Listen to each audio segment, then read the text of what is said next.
Renungan Pagi Maranatha oleh Ellen G. White, 30 Januari 2026. Mari kita berdoa.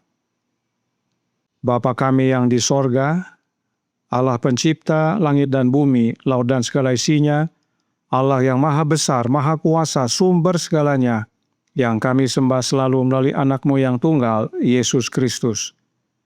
Terpujilah Yesus, anak Allah yang maha tinggi, yang adalah pengantara kami kepada Bapa. Pada pagi hari ini kami bersyukur boleh bangun dan berbakti, dan sebagaimana membaca dan mendengarkan nasihat firman-Mu, kiranya ini menjadi pembaharuan bagi kami semua, agar dari sekitar kami, dari kelompok yang kecil, kami menjangkau jiwa-jiwa. Beserta kami sepanjang perbaktian ini, kehendak-Mu yang jadi. Ampun kami akan dosa dan salah, karena kami berdoa hanya dalam nama Anak Allah yang tunggal, Yesus Kristus, yang adalah Tuhan dan Juru Selamat kami. Amin. Renungan hari ini akan dibacakan oleh Saudara Kevin Goldihart Ayorbaba. Kepada Saudara Kevin, kami persilahkan. Selamat pagi. Renungan pagi kita tanggal 30 Januari tahun 2026 berjudul Doa Pengantaraan bagi Jiwa-jiwa. Dan lagi aku berkata kepadamu, jika 2 orang daripadamu di dunia ini sepakat meminta apapun juga, permintaan mereka itu akan dikabulkan oleh Bapakku yang di sorga. Matius 18 ayat 19. Saya ingat di Battle Creek ketika ada orang-orang yang merasa terbeban, bagi mereka yang belum bertobat, bagi mereka yang berada dalam kegelapan dan tidak melihat terang, maka diadakan pertemuan doa agar mereka menjadikan kekuatan Allah sebagai kekuatan mereka. Dalam setiap kasus, kuasa surgawi bekerja bersama usaha ini dan jiwa-jiwa diselamatkan. Jika jumlah anggota jemaat besar, biarlah mereka dibentuk menjadi kelompok-kelompok kecil untuk bekerja bukan hanya bagi sesama anggota jemaat, tetapi juga bagi orang-orang yang tidak percaya. Jika di suatu tempat hanya ada 2 atau 3 orang yang mengetahui kebenaran, biarlah mereka membentuk kelompok pekerja. Hendaklah mereka menjaga ikatan persatuan tetap utuh, saling mendukung dalam kasih dan kesatuan, saling menguatkan untuk maju, masing-masing memperoleh keberanian dan kekuatan dari bantuan yang lain. Hendaklah mereka menunjukkan kesabaran dan ketabahan seperti Kristus, tidak mengucapkan kata-kata tergesa-gesa, menggunakan talenta berbicara untuk membangun satu sama lain dalam iman yang paling suci. Hendaklah mereka bekerja dalam kasih Kristus bagi mereka yang berada di luar kandang. Ketika mereka bekerja dan berdoa dalam nama Kristus, jumlah mereka akan bertambah. Ada pekerjaan misionaris rumah tangga yang harus dilakukan, dan kita mendengar seruan, selama masih ada begitu banyak dosa dan kebutuhan pelayanan di negeri kita sendiri, mengapa menunjukkan semangat begitu besar bagi negeri-negeri asing? Jawaban saya, ladang kita adalah dunia. Juru Selamat mengarahkan murid-muridnya untuk memulai pekerjaan mereka di Yerusalem, lalu melanjutkan ke Yudea dan Samaria, dan sampai ke ujung bumi. Hanya sebagian kecil orang yang menerima ajaran itu, tetapi para utusan membawa kebenaran itu dengan cepat dari tempat ke tempat, dari negeri ke negeri, mengangkat panji Injil di semua tempat, baik yang dekat maupun yang jauh. Tetapi ada pekerjaan persiapan. Janji Juru Selamat adalah, tetapi kamu akan menerima kuasa kalau Roh Kudus turun ke atas kamu dan kamu akan menjadi saksiku. Kisah Para Rasul 1 ayat 8. Mereka yang tidak mengikuti kehendak dan keinginan sendiri, tetapi mencari nasihat Tuhan tidak akan menjadi murid yang bodoh, sebab Tuhan sendiri akan mengajar mereka. Terima kasih atas penata layanan Saudara Kevin. Tuhan Yesus memberkati. Selamat pagi saudaraku dalam Tuhan. Roh Nubuat mengamarkan kita dalam Testimonies for the Church, volume 7, halaman 18, paragraf 3. Di banyak gereja kita di kota-kota, pendeta berkhotbah setiap hari Sabat. Dan setiap hari Sabat, anggota jemaat datang ke rumah Allah tanpa kata-kata untuk menceritakan berkat yang diterima karena berkat yang diberikan. Mereka tidak bekerja selama seminggu untuk melaksanakan instruksi yang diberikan kepada mereka pada hari Sabat. selama anggota jemaat tidak berusaha untuk memberikan kepada orang lain bantuan yang telah diberikan kepada mereka, kelemahan rohani yang besar pasti akan terjadi.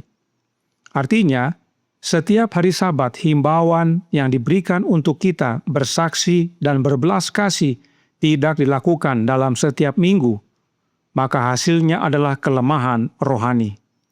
Berkat yang diterima tidak disalurkan, kebenaran yang diterima tidak dikabarkan. Umat-umat menjadi laut mati, hanya menerima dan tidak memberi.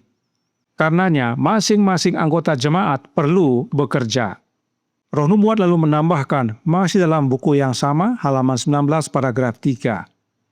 Marilah kita ingat bahwa kita adalah peziarah dan orang asing di bumi ini, mencari negeri yang lebih baik, bahkan negeri surgawi. Marilah kita bekerja dengan sungguh-sungguh, dengan penuh pengabdian, agar orang berdosa tertarik kepada Kristus. Mereka yang telah bersatu dengan Tuhan dalam perjanjian pelayanan terikat untuk bersatu dengan Dia dalam pekerjaan besar dan agung penyelamatan jiwa. Hendaklah anggota jemaat selama seminggu menjalankan peran mereka dengan setia dan pada hari Sabat menceritakan pengalaman mereka. Inilah bagian kita sebagai anggota jemaat Kristus.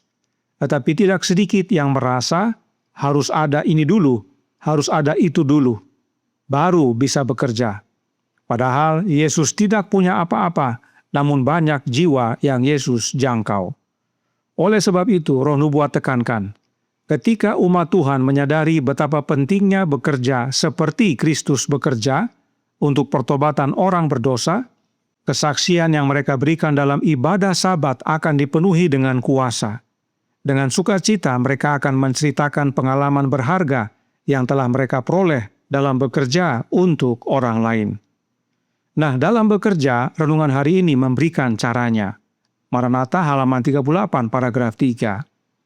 Jika jumlah anggota jemaat besar, biarlah mereka dibentuk menjadi kelompok-kelompok kecil untuk bekerja bukan hanya bagi sesama anggota jemaat, tetapi juga bagi orang-orang yang tidak percaya. Jika di suatu tempat hanya ada 2 atau 3 orang yang mengetahui kebenaran, biarlah mereka membentuk kelompok pekerja. Hendaklah mereka menjaga ikatan persatuan tetap utuh, saling mendukung dalam kasih dan kesatuan, saling menguatkan untuk maju, masing-masing memperoleh keberanian dan kekuatan dari bantuan yang lain.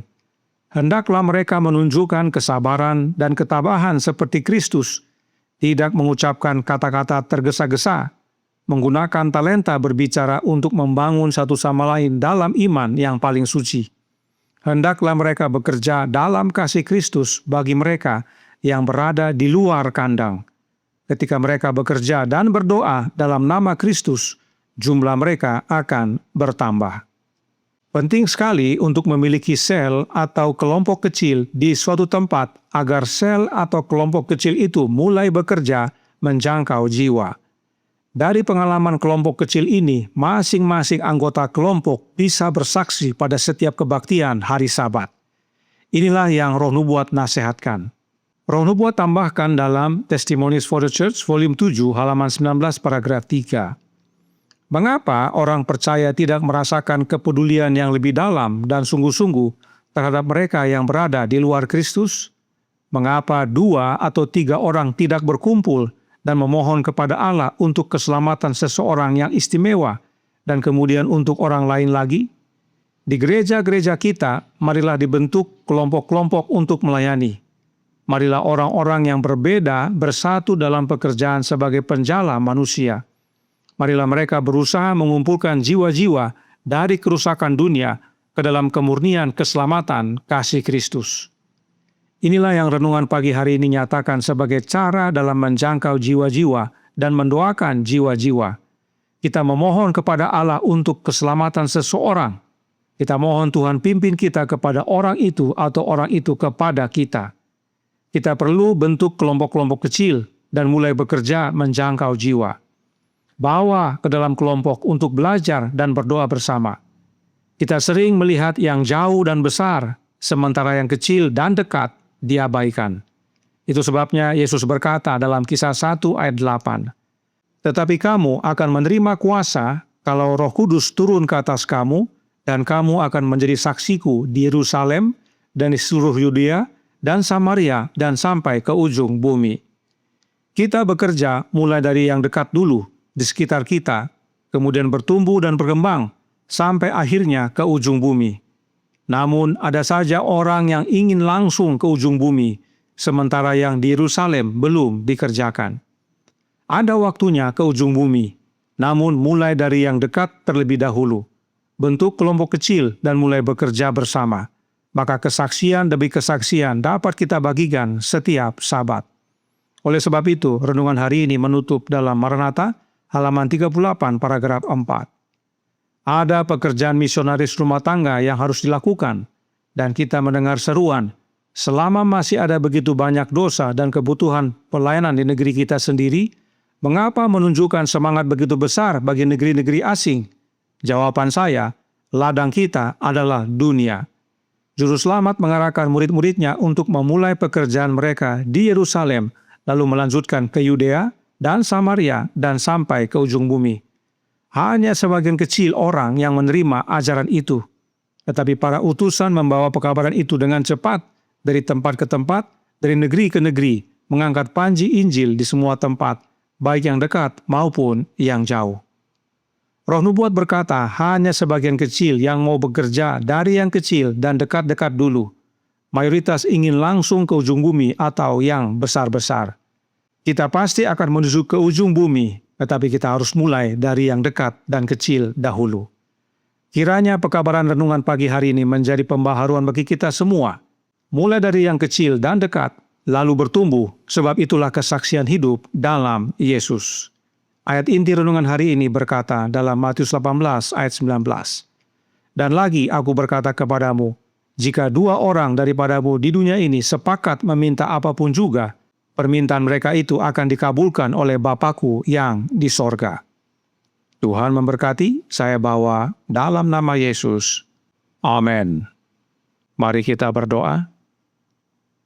Bapa kami yang di sorga, Allah pencipta langit dan bumi, laut dan segala isinya, Allah yang maha besar, maha kuasa, sumber segalanya, yang kami sembah selalu melalui anak-Mu yang tunggal, Yesus Kristus.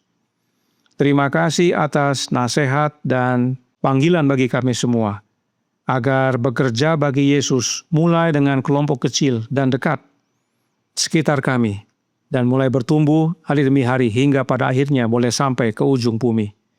Karenanya tolong kami ya Bapa, karuniakanlah roh anak-Mu dalam hidup ini, sebab itulah kuasa Roh Kudus yang Yesus curahkan, sehingga kami dapat menjadi saksinya yang penuh kuasa, mulai dari yang dekat-dekat dan hingga akhirnya ke ujung bumi. Beserta kami sepanjang hari ini kehendak-Mu yang jadi, ampun kami akan dosa dan salah, karena kami berdoa hanya dalam nama Anak Allah yang tunggal, Yesus Kristus, yang adalah Tuhan dan Juru Selamat kami. Amin.